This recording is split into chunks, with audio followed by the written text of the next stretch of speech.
To change font size in Canva, you want to open your design in the editor.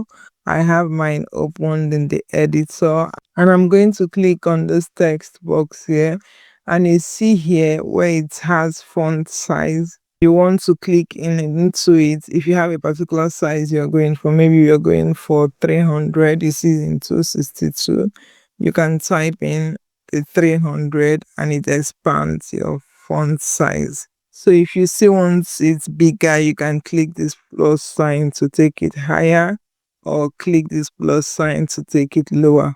But I find that using this place helps me pick a number I want to and enter. Or better still, you can click on the text and use this slider to find a text size that works for you. See, this ends at 144, so we're going to use this to take this back to 300. This is how to change text font size in Canva.